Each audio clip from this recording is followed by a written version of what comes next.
Hello everyone, मैं ब्रजेश कुमार अपने YouTube channel GK by Brajesh पे आपका स्वागत करता हूं। दोस्तों, हम लोग यहां पर आज क्लास 4 है और जीके जीएस का इंपॉर्टेंट डिस्कशन करेंगे और उम्मीद है कि इससे पहले के जो वीडियो हैं आप लोगों ने देखे होंगे और देखते हैं हम लोग। देखिए, अभी आपके फ्यूचर में कई एग्जाम्स आ रहे हैं और उन्हीं को ध्यान में रखते हुए देखिए यहाँ पर मैंने इस चीज़ को ऐसे बनाया कि आप पीसीएस का परीक्षा देंगे 2026। इसका नोटिफिकेशन बहुत जल्द आने वाला है। आरओ की वैकेंसी आपकी आएगी। यूपीएसआई का एग्जाम आपका मार्च मंथ में है। यूपीपी का भी उसी के बाद होगा। यूपी होमगार्ड की परीक्षा बहुत लोगों ने फॉर्म भरा होगा। लेखपाल का फॉर्म चल रहा है, जो प्रिलिमिनरी एंट्री टेस्ट दिए होंगे जिसको आप पेट का एग्जाम बोलते हो, तो वो बच्चे फॉर्म भरे होंगे और इसका भी एग्जाम होगा। एसएससी सीजीएल मेंस भी होने वाला है 18-19 में और आगे चलकर प्री भी होगा। मैंने शॉर्ट वीडियो में बताया भी है कि कब होगा, ठीक है। सीएचएसएल का एग्जाम, रेलवे का एग्जाम और जो भी गवर्नमेंट एग्जाम है सभी में ये जीके के क्वेश्चंस काम आने वाले हैं। तो आप अगर ये सब एग्जाम की प्रिपरेशन कर रहे हो तो आप एक वीडियो ये अगर डेली देख लेते हो देन आपका काफ़ी फ़ायदा होने वाला है। और लगातार मैं कोशिश कर रहा हूँ कि आपको वीडियो मिलता रहे, क्योंकि मैं इसीलिए लाइव अगर नहीं आ सकता हूँ किसी समय तो मैं रिकॉर्ड करके डाल रहा हूँ जिससे कि आप लोग लगातार देख सकें। चलिए, तो बिना किसी देरी के क्वेश्चन को शुरुआत करते हैं। पूछा है, सब्जियों के उत्पादन में विश्व में इंडिया की रैंकिंग क्या है ना। आपको बताना है पहला, दूसरा, तीसरा, चौथा। देखिए, ये एग्रीकल्चर डेटा बेस्ड है और ये बदल भी सकता है, पर अभी के लिए इंडिया का स्थान दूसरा है। जैसे आपको याद होगा, चावल के प्रोडक्शन में इंडिया फर्स्ट हो गया है। किसको पीछे करके? चाइना को पीछे करके। आप हमारे शॉर्ट वीडियो में भी देखिए, बहुत सारी चीज़ें अपडेट कराया है। ये एरो मैंने दिया है, तो इंडिया फर्स्ट पे है, चाइना सेकंड पे। चावल के प्रोडक्शन में कुछ समय के लिए बीच में चाइना हुआ था, तो इस तरह के अपडेट मैं देता रहूँगा। देखो, भारत चाइना के बाद दुनिया में दूसरे नंबर पे है। विशेष रूप से अदरक और भिंडी जैसे उत्पादन में इंडिया अग्रणी है। अगले प्रश्न की तरफ बात करेंगे। माई स्टोरी किसकी ऑटोबायोग्राफी है? Martina Navratilova, Charles Dickens, D Dubey या एपीजे अब्दुल कलाम? अगर देखिए एपीजे अब्दुल कलाम सर की बात आई है तो wings of fire, wings of fire है ना, इंडिया विजन 2020, इंडिया विजन 2020, तो ये कुछ बुक हैं, है ना। तो इनको हम मिसाइल मैन ऑफ इंडिया भी कहते हैं। आपको पता ही हो क्यों कहते हैं भाई, इन्होंने मिसाइल बनाने में कितना योगदान दिया, मिसाइल मैन ऑफ इंडिया। और इवन न्यूक्लियर टेस्ट में भी इनका बहुत योगदान था, ठीक है। तो यहाँ पर ऑप्शन है माई स्टोरी का मार्टिना नारातिलोवा, ठीक है। तो देखो, ऐसा है ना कि माई स्टोरी इस तरह से कई लोग लिखे हैं, पर यहाँ पर टेनिस खिलाड़ी हैं मार्टिना नारातिलोवा, इनकी आत्मकथा है ना। ये कमला दास की बुक नहीं है, उनका नाम कुछ अलग है विकल्प के अनुसार, क्योंकि कमला दास का नाम है नहीं। क्लियर। राष्ट्रीय युवा दिवस, देखिए भैया ऐसा है कि आप देख रहे हो कि भैया आज क्या है यहाँ पर, मतलब 12 जनवरी जब मैं वीडियो रिकॉर्ड कर रहा हूँ, मोस्ट प्रोबेबली आपको 13 की मॉर्निंग में मिलेगा। तो 12 जनवरी को होता है स्वामी विवेकानंद जी का जन्मदिन होता है, ठीक है।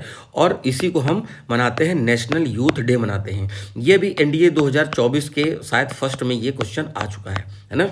तो इस तरह से, और कल का वीडियो आप देखिए जाके, वीडियो नंबर 3, उसमें मैंने शुरुआत के पहले क्वेश्चन में लगभग 28 या कह सकते हो यार 1-2 कम होगा तो कोई इतना इशू नहीं है, पर इतने दिवस मैंने बताया है फ्रॉम जनवरी टू दिसंबर, ठीक है। कि भाई जैसे 12 जनवरी को यूथ डे है, 23 जनवरी को पराक्रम दिवस है, 30 जनवरी को शहीद दिवस है, 2 फरवरी को क्या है आपका वेटलैंड डे है, 28 फरवरी को साइंस डे है। ऐसे करके यार मैंने पूरे साल भर का बता रखा है, तो आप वो यार देख लो, कितना बेहतरीन रहेगा ना आपके लिए। चलिए आगे बढ़ते हैं, ठीक है।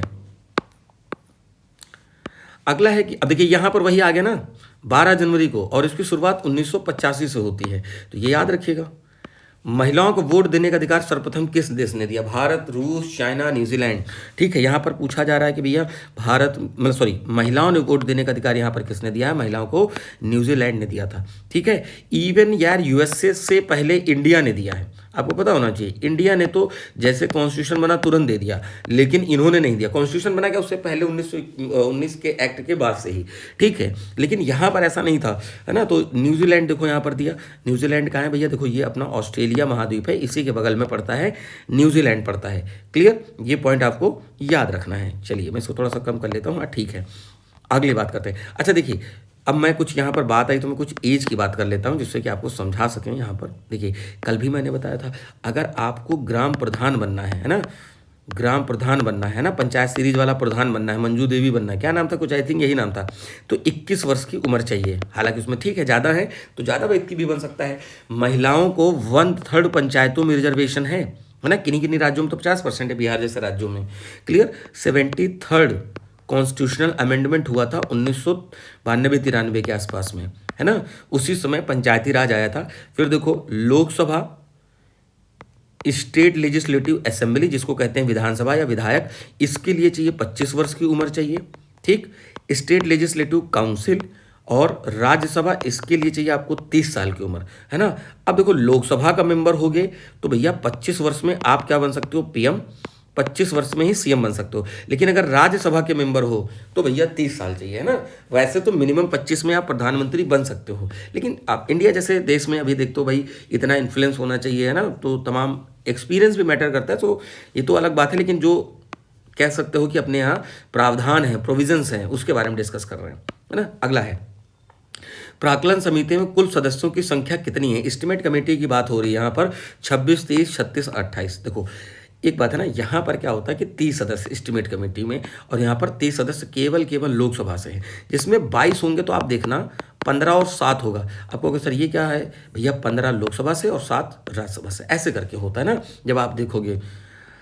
अगला है खाद्य पदार्थों का संरक्षण किसके द्वारा होता है। Preservation of the food items is done by sulphuric acid, hydrochloric, benzoic, या इन सभी से। देखिए कुछ खाद्य आइटम्स होते हैं जो हमें लंबे समय तक प्रिजर्व करना पड़ता है, ठीक है, जैसे अचार हुआ, या फिर आप कुछ देखते होंगे कि जैसे कुछ पैकेट फूड होते हैं, फ्रूट्स होते हैं, या सॉरी नॉट फ्रूट, फूड जो होते हैं पैकेज्ड फूड, उनको भी हमें प्रोटेक्ट करना होता है, तो उनके लिए हम बेंजोइक एसिड का प्रयोग करते हैं। सल्फ्यूरिक एसिड मत डाल लेना, है ना, जो पेट के अंदर नूडल भरा हुआ है, नूडल मतलब बोले तो जो आपकी आते हैं भैया ये सब पिघल के बाहर आ जाएंगी, है ना, फिर नूडल खाने लायक नहीं रह जाओगे।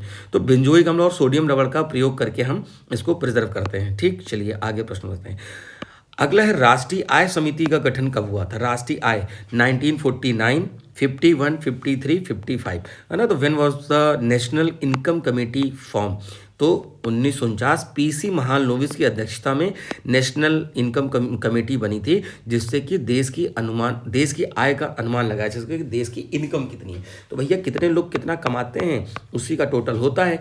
पर कैपिटा अगर इनकम निकालना है, पर कैपिटा इनकम यानी प्रति व्यक्ति आय निकालनी है, तो देश की टोटल इनकम बटे पॉपुलेशन ऑफ द स्टेट या कंट्री, मतलब स्टेट से मतलब इंडिया की बात कर रहा हूँ, पॉपुलेशन ऑफ इंडिया, ये कर लोगे तो पर कैपिटा इनकम आ जाएगी कि प्रति व्यक्ति आय कितना कमाता है। लेकिन ये एक्चुअल नहीं होता यार, कोई मान लो महीने का 1 लाख कमा रहा है और कोई मान लो कमा रहा है सिर्फ 20,000, तो अब यार 1,20,000 अगर हुआ यहाँ पर, तो यार आप इसको 2 लोगों से डिवाइड करो तो देखो भैया तो 60,000 आ गया। तो ये 20,000 वाला क्या 60,000 कमा रहा है, नहीं कमा रहा है। तो इस तरह वो पर कैपिटा इनकम हमें रिप्रेजेंट करता है एवरेज, लेकिन एक्चुअल में व्यक्ति उतना कमा नहीं रहा होता है। चलिए अगले प्रश्न पर बढ़ते हैं।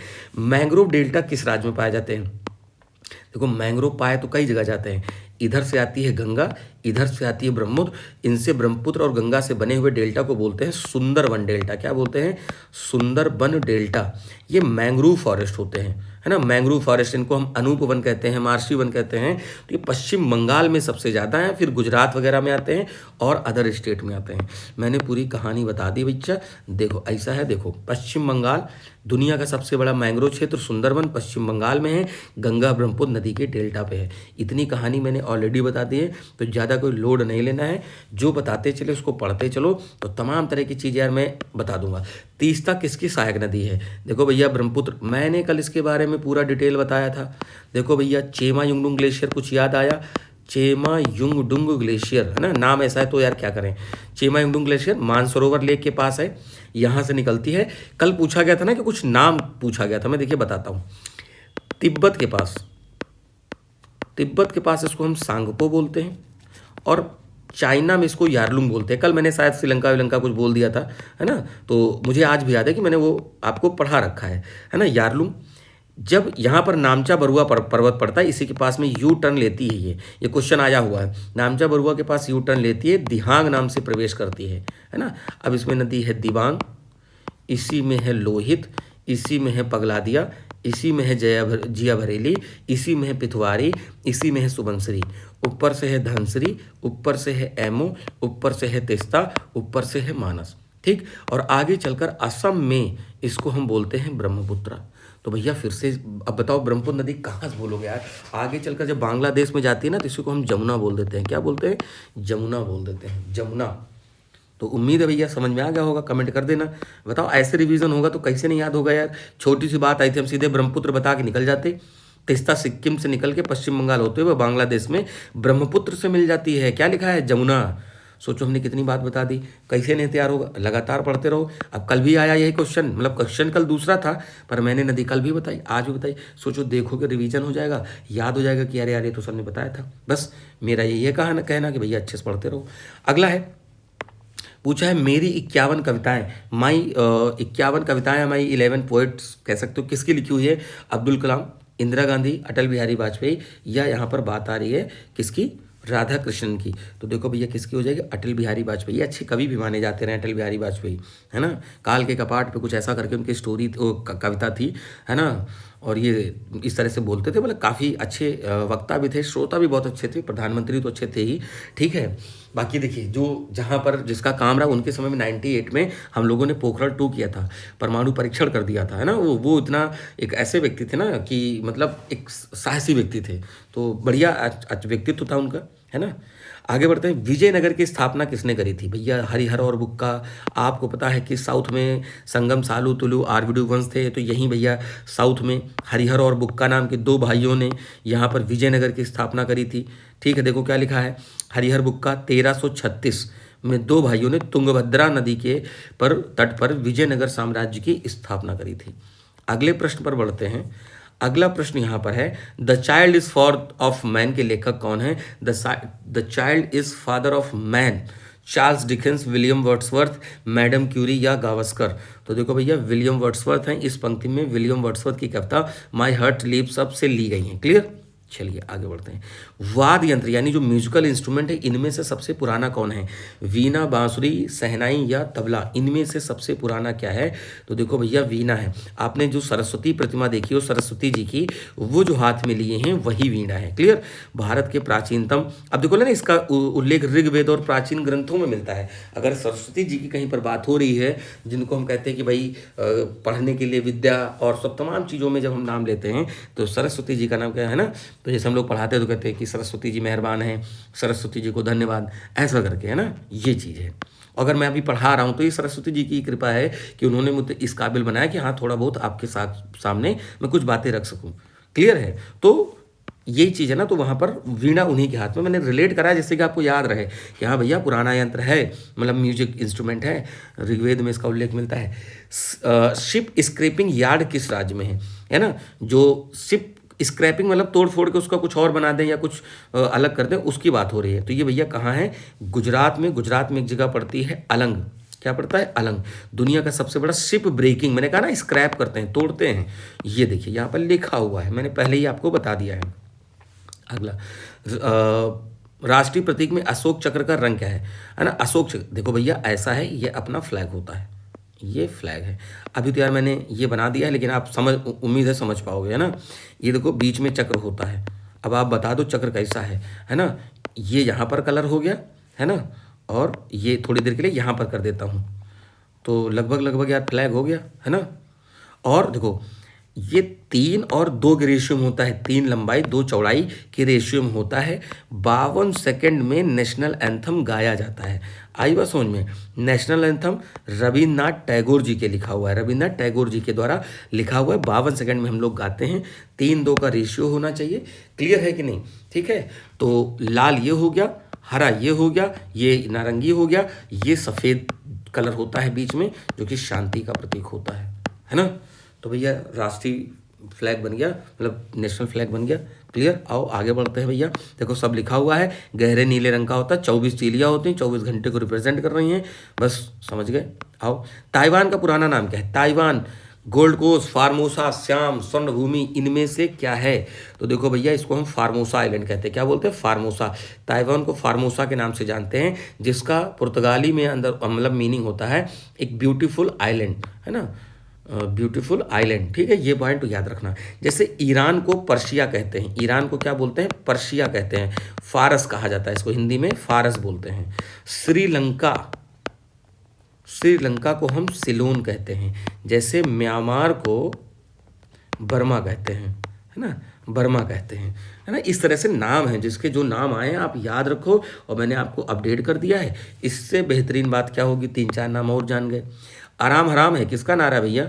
ये तो हम भी कह रहे हैं कि आराम हराम है, पढ़ो उठो ये मेरा चैनल देखो, GK by Brajesh sir, follow करो, सब्सक्राइब करो, है ना, जिससे कि कुछ काम की चीज़ सीखो। तो आराम आराम है। जवाहरलाल नेहरू, महात्मा गांधी, सुभाष चंद्र बोस, इकबाल, किसने कहा था बच्चा? जवाहरलाल नेहरू। पंडित जवाहरलाल नेहरू ने कठिन परिश्रम को प्रोत्साहित करने के लिए नारा दिया था, डू और डाई, करो या मरो। 1942 नन कॉर्पोरेशन, सॉरी गलत हो गया, क्विट इंडिया मूवमेंट, भारत छोड़ो आंदोलन के समय महात्मा गांधी जी ने दिया था करो या मरो का नारा। क्लियर? चलो आगे बढ़ते हैं। देखो, अगर स्पीड ज़्यादा लगे तो भाई आप कमेंट कर देना कि सर स्पीड तो थोड़ा कम कर दिया जाए, तो फिर मैं कोशिश करूंगा कि आपको मोटिवेट करूं कि मेरे स्पीड के हिसाब से पढ़ो तो थोड़ा जल्दी जल्दी ज़्यादा सीखोगे। नहीं तो मैं फिर स्पीड कम कर लूँगा, अगर आप नहीं मानोगे तो भाई मानना तो पड़ेगा ही। अब आ रहा है कि भैया बाल श्रम निषेध किस में है। देखो ऐसा है, जब आप पढ़ते हो फंडामेंटल राइट तो एक आता है आर्टिकल 23 जिसमें फोर्स लेबर की बात करी गई, फोर्स लेबर, बलाश्रम। फिर आता है आर्टिकल 24 जिसमें कारखानों में बच्चों को काम करने के लिए मना किया जाता है। आर्टिकल 14 इक्वलिटी का है, समानता का अधिकार है। ठीक, ये चीज़ है। तो उम्मीद है समझ में आया होगा। आओ बात करते हैं। 24 में 14 वर्ष के कम उम्र के बच्चों को कारखाने में खतरनाक काम करने से नियोजन पर रोक लगता है। लेकिन अगर घर का बिजनेस है, जैसे चटाई बना रहे हो, हाथ पंखा बना रहे हो, तो उसमें अपने घर के बच्चों को लगा सकते हो। ठीक है, इसमें से बच्चों को फिल्म में काम करना मना नहीं है। मनोरंजन आता है ना, बच्चा मनोरंजन कर रहा है भैया, पैसा कमा रहा है, बच्चे चाहे जितना काम करा लो, तो पैसा जहाँ है वहाँ पे किसी को नहीं मना किया गया है ना। मनसबदारी प्रथा की शुरुआत सर्वप्रथम किसने करी थी? अकबर, जहांगीर, शाहजहां, औरंगजेब। मतलब एक होता था ना कि कुछ एरिया प्रदान करते थे, कहते इतने के मनसब है, सैनिक व्यवस्था थी, तो प्रशासनिक और सैनिक व्यवस्था को सुव्यवस्थित करने के लिए मनसबदारी प्रणाली शुरू करी थी, ये अकबर ने करी थी, है ना, अकबर। चलो आगे बढ़ते हैं। अगला है 1965 के समय जब भारत पाकिस्तान का युद्ध चल रहा था, उसमें भारत के राष्ट्रपति कौन थे भैया? भारत पाकिस्तान के समय राजेंद्र प्रसाद जी थे, राधा कृष्णन थे, जाकिर हुसैन, या इनमें से कोई नहीं था। राष्ट्रपति पूछा गया, प्रधानमंत्री पे क्लिक मत कर देना। देखो भैया, सर्वपल्ली राधाकृष्णन थे, ठीक है, और प्रधानमंत्री कौन थे? लाल बहादुर शास्त्री जी थे। इसी के बाद तो जब जाते हैं तो उज्बेकिस्तान के ताशकंद में समझौता होता है, और समझौते वाली रात में जब समझौता हो जाता है तो लाल बहादुर शास्त्री जी की डेथ हो जाती है हार्ट अटैक से। क्या रीज़न था, क्या नहीं था, उस पर एक मूवी भी बनी है।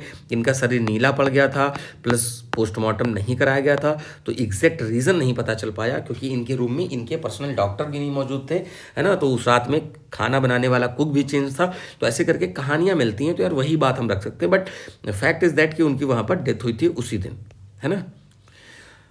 अगला है कि which is largest state for marine product. Marine product का मतलब है कि समुद्र में मिलने वाले सी फूड की बात हो रही है।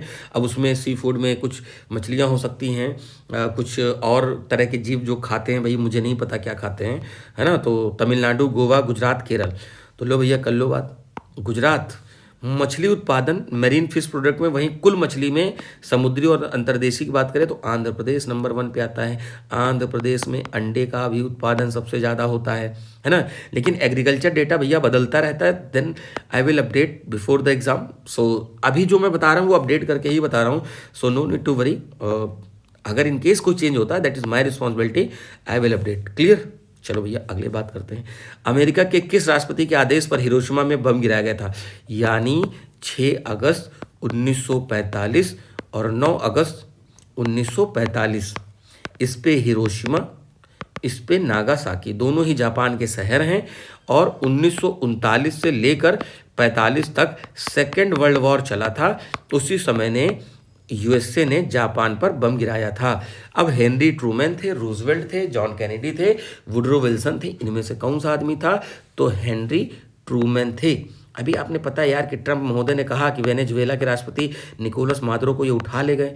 अब कह रहे हैं हम कोलंबिया पर अटैक कर देंगे, अब कह रहे हैं हम मैक्सिको पे कर देंगे, अब कह रहे हैं ईरान पे कर देंगे, सीरिया पे कर ही दिया है। मतलब इस इंसान में ये है कि भैया हमको नोबल नहीं दिया गया है, हम पूरे विश्व को अस्त व्यस्त कर देंगे। क्लियर है कि नहीं?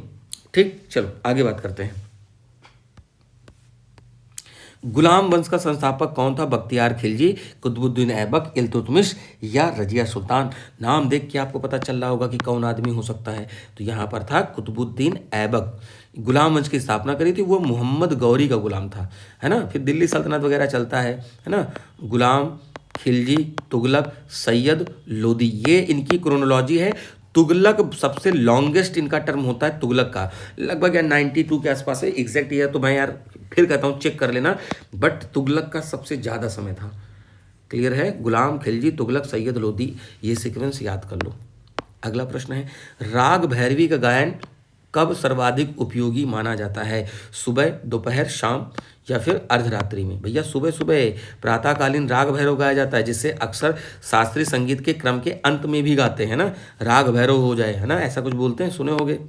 अगला प्रश्न, हॉकी मैच खेलने का समय कितना है? 60, 65, 70, 75, यानी हमारा जो हॉकी का मैच होता है वो कितनी देर में होता है?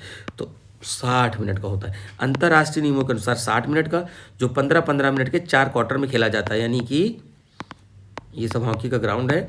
15 मिनट खेले फिर ब्रेक, क्योंकि थक जाते हैं, फिर 15 मिनट खेले फिर ब्रेक, फिर 15 मिनट, फिर 15 मिनट, ऐसे करके होगा। और उससे पहले 17 मिनट का, 70 मिनट का होता था। ठीक, चलो आगे बात करते हैं। तो भैया ये रहे आज के क्वेश्चन, उम्मीद है कि चीज़ें आपको समझ में आई होंगी। तो भाई मैं यही कहूँगा कि वीडियो को लाइक करें, शेयर करें, सब्सक्राइब करें और टेलीग्राम ग्रुप ज्वाइन करें पीडीएफ के लिए, अपडेट के लिए, वीडियो की लिंक्स के लिए। जीके बाय ब्रजेश सर, आप नीचे जाओगे डिस्क्रिप्शन में तो आपको व्हाट्सएप, इंस्टाग्राम और साथ में आपको टेलीग्राम की लिंक मिलेगी, या Telegram GK by Brajesh sir direct भी सर्च करोगे तो वो आपको मिल जाएगा। तो वहाँ से आप क्या कर सकते हो कि बढ़िया से देख सकते हो। और जैसा कि मैंने आपसे बताया कि भाई इतने सारे आपके यूपीपी, यूपीएसआई, है ना, यूपी होम गार्ड, फिर आपका लेखपाल, आपका एसएससी, रेलवे, यार यही तो क्वेश्चन आएंगे, बस एग्ज़ाम बदल जाता है। तो लगभग तैयारी आपकी इससे पूरी हो जाएगी। लगभग मैं क्या कर रहा हूँ भाई, देखो मैथ है, साइंस, मैथ है, इंग्लिश है, वो तो यार आपको थोड़ा पढ़ना पड़ेगा, क्योंकि मैं अभी अकेले पढ़ा रहा हूँ तो सारे सब्जेक्ट नहीं पढ़ा सकता, और मैथ ऐसा उस तरीके से नहीं पढ़ा सकता। सो भैया यही है कि आप थोड़ा सा प्रयास करके वो सब्जेक्ट भी पढ़ते रहो, ये भी पढ़ते रहो। आप कोई भी चैनल देखो, वो आपकी चॉइस है, बट मैं कहूँगा कि जीके के लिए मैं आपको अपना बेस्ट कर रहा हूँ कि भैया आपको सारी चीज़ें कवर हो जाए। तो भाई वीडियो को लाइक करें, शेयर करें और सब्सक्राइब करें, और कमेंट करके आप बता सकते हो कि भाई कैसी चीज़ें लग रही हैं और आप किस चीज़ की क्लास चाहते हो। करंट अफेयर की आपको डेली मिल रही है ना। तो चलिए फिर ऐसे ही आपको क्लास मिलती रहेंगी, और मिलते हैं अपने नए वीडियो में नई चीज़ों के साथ। तब तक के लिए नमस्कार, थैंक